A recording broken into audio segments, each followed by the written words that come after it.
한국이 핵무장을 하는 거에 대해서 어떻게 생각하냐 했더니만 뭐라고 그랬는가 하면은 뭐 꼭 반대할 이유는 없죠라고 말했어요. 그리고 하나 더 덧붙였던 말이 뭔가 하면은 북한이 저렇게 핵무장하고 있는 상황에서 대한민국이 핵무장을 하는 것은 꽤 합리적인 선택이다 라고 말했어요. 일본하고 한국 정도는 핵무장 시켜주면 되는 거 아니냐, 그러면은 중국 좀 방어해주면은 우리의 부담이 좀 들지 않겠는가, 돈을 갖다가 그 미국 국내 산업에다 좀 쓰고 이렇게 해서 우회 정책을 펼치지 않을까. 그렇게 된다면은 미국이 결국은 한국의 핵무장을 허용할 수도 있다.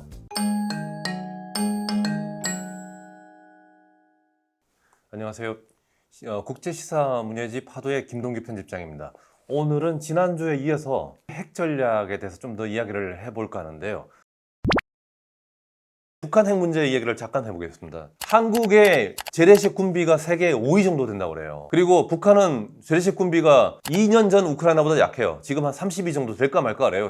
북한은 생각보다 재래식 군비가 강한 나라가 아닙니다. 북한이 가지고 있는 뭐 비행기라든지 육군은 좀 뭐 숫자로 어떻게 때울 수 있을지 모르지만 공군이라든지 해군 같은 경우는 돈이 많이 드는 군대거든요. 북한이처럼 가난한 나라가 할 수 있는 건가 하면은 대량 살상 무기라는 그 핵, 그다음에 생물학 무기, 화학 무기 같은, 나는 힘이 없어서 무기는 별로 없지만 네가 나를 먼저 공격하면 내가 그냥 당신 박살 낼 거야 하는 정도의 그런 걸 갖다가 이제 대량 살상 무기라고 그래요. WMD라고 그러는데, 결국은 북한이 할 수 있는 건 뭐냐면은 결국은 가지고 있는 돈, 자기들이 가지고 있는 예산이 얼마 많지 없잖아요. 지금까지 가지고 있는 돈 갖다가 완전히 몰빵을 해서 핵무기를 개발해 왔던 거예요. 돈이 없기 때문에 그런 거기도 해요. 핵무기는 사실은 가난한 자의 무기일 수도 있는 겁니다.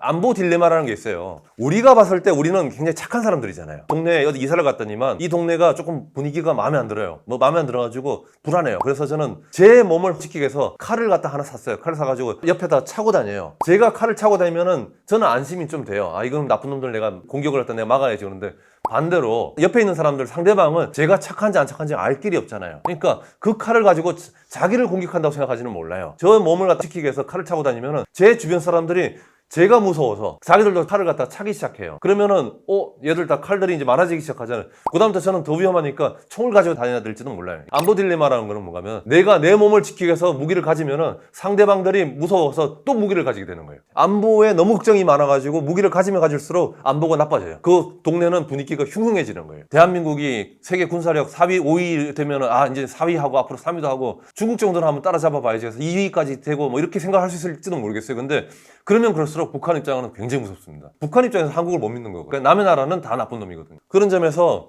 북한은 한국과의 군사력 격차가 벌어지면 벌어질수록 더 불안하기 때문에 돈은 없죠. 가난하죠. 그러니까 북한의 경제력이라는 게 대한민국의 40분의 1 정도밖에 안 되잖아요. 앞으로 이제 더 벌어질 거 아닙니까? 그런 점에서 북한은 어쩔 수 없이 핵을 갖다 꼭 쥐고 안 놓으려고 그럴 거예요. 우리가 가서 야, 핵을 놔라, 우리가 너 잘 보호해 줄 테니 걱정하지 마, 공격 안 할 테니까, 그건 안 믿습니다. 남의 국가를 믿는 게 아니기 때문에. 그래서 그런 점에서 북한은 핵을 가질 겁니다. 미국의 민주당 입장도 궁금하고 공화당, 특히 트럼프 정부가 등장하게 되면 트럼프의 입장도 좀 궁금한데, 과연 북한의 핵무기를 갖다가 용인할 건가? 이것도 저도 궁금하긴 해요. 대통령의 정치 사상에 따라서 좀 달라질 것 같은데, 북한의 핵이라는 게 과연 남쪽을 향해서만 있는 건가? 일본과 미국을 향해서만 있는 건가? 아닐지도 몰라 라는 생각을 할 수 있어요. 국가라는 거는 기본적으로 모든 나라를 싫어하게 돼 있어요. 의심하는 거고. 북한은 중국도 싫어할 수 있어요. 북한이란 나라하고 중국이란 나라가 압록강, 구만강으로 연결돼 있는데 상류로 올라가면 거의 개울입니다. 개울. 건너기가 너무 쉬워요.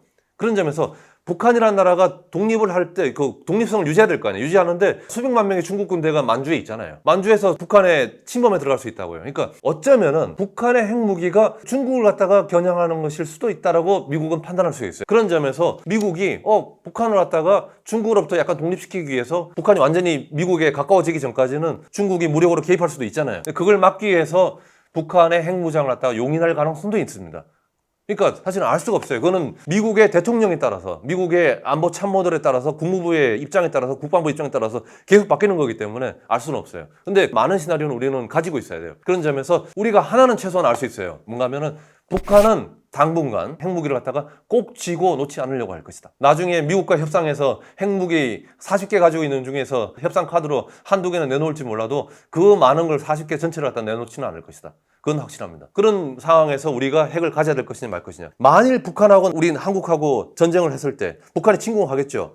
북한이 침공해가지고 우리가 휴전선 바깥으로 내쫓는 것까지는 괜찮아요. 근데 내쫓고 나서 자 우리가 지금 한국에 가지고 있는 막강 7군단 이용해서 평양까지 진격했을 때 평양 쪽에서 그러면은 그래 그러면은 핵무기 쏜다. 평양까지 공격해서 북한이란 나라가 주권이 사라지게 된다면은 우리는 어차피 죽을 거니까 뭐 나 죽고 너 죽고 너 죽고 나 죽고 하자. 그러면서 서울을 향해 가지고 그거 가지고 있는 핵탄두 중에서 한 20발을 쏜다면은 우리도 죽고 북한도 죽고 다 죽는 거죠. 그걸 우리가 할 수 있느냐 이거예요. 그러니까 우리 입장에서는 그런 것까지 생각한다면 우리도 핵을 가져야 된다. 그런데 재밌는 거는 트럼프의 가장 최측근 중에 한 명이었던 마이크 폼페이오가 있죠. 이 마이크 폼페이오는 원래 CIA 국장을 했습니다. 그 CIA 국장을 하고 나서 트럼프 밑에서 국무장관을 오래 했죠. 폼페이오가 언론 인터뷰에서 질문을 받았을 때 이런 말을 했어요.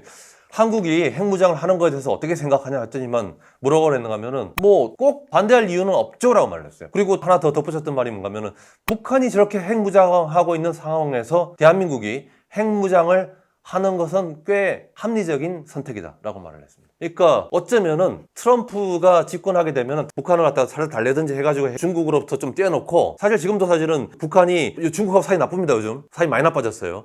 나빠지고 나서 지금 러시아랑 또 가까워졌잖아요.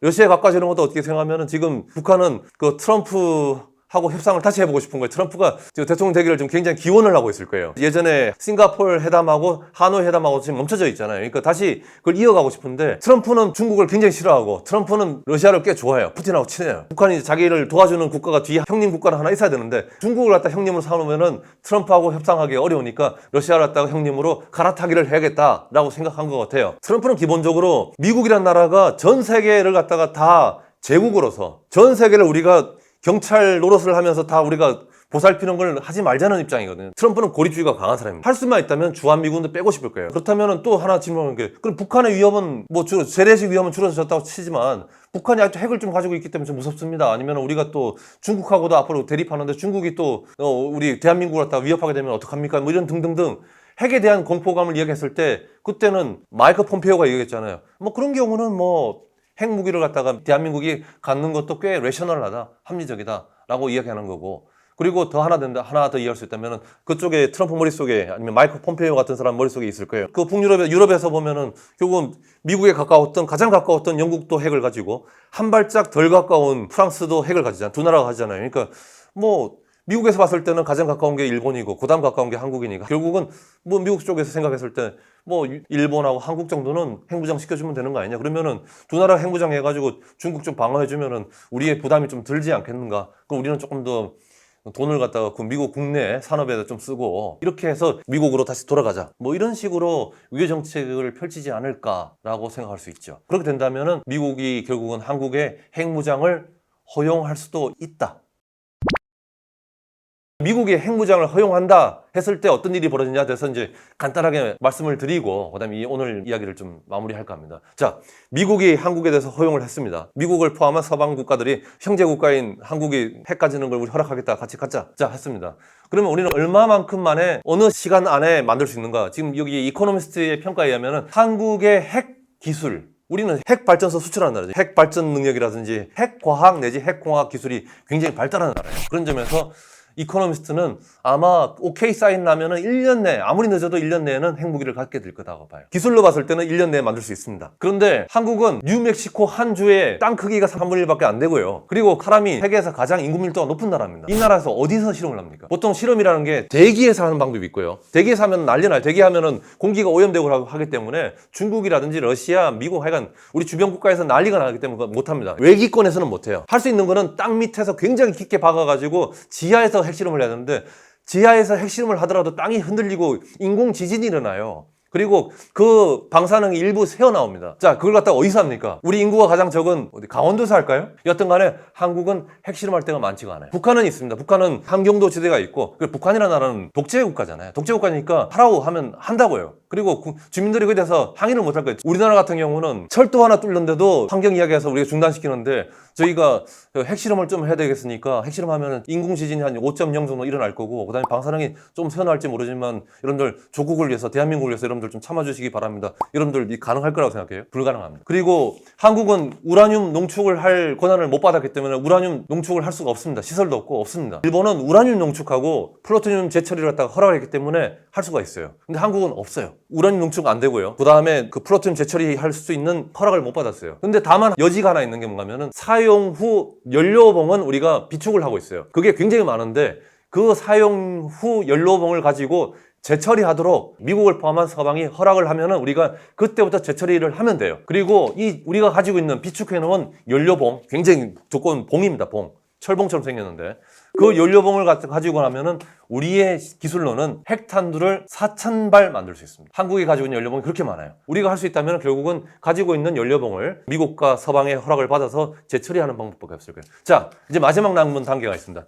자, 그럼 만들 수는 있어요. 만들 수 있는데 서방은 허락을 했는데 중국은 허락을 안 했잖아요. 중국은 아마 기를 쓰고 반대할 거거든요. 우리가 중국의 무역 의존도가 2위 정도 돼요. 굉장히 많아요. 이렇게 하는데 갑자기 중국이 우리 말 안 듣고 계속 추진하겠다는 거야? 그렇다면 무역 끊겠어 라고 하는 순간 한국의 무역의 20% 이상이 날아가는 거예요. 중국은 한국 없어도 사는 나라예요. 근데 한국은 중국 없이 살 수 있겠느냐? 이런 점에서 과연 한국이 중국의 의사를 무시하고 무기를 갖다가 보유를 하도록 강행을 할 수 있겠느냐? 이런 문제가 마지막 허들로 남아 있습니다. 우리가 넘어야 될 그 허들은 굉장히 많다. 그 허들을 다 넘어야만 우리가 핵무기를 보유할 수 있을 것이다. 그리고 두 번째, 그렇게 보유하고 나서 북한도 핵을 가지고 대한민국도 핵무기를 가졌을 때 과연 그것이 진짜 좋은 거냐? 그러다가 북한도 대한민국에도 정신 나간 정치 지도자들이 나타나가지고 잘못해가지고 핵전쟁이 일어나면 어떡할 거냐?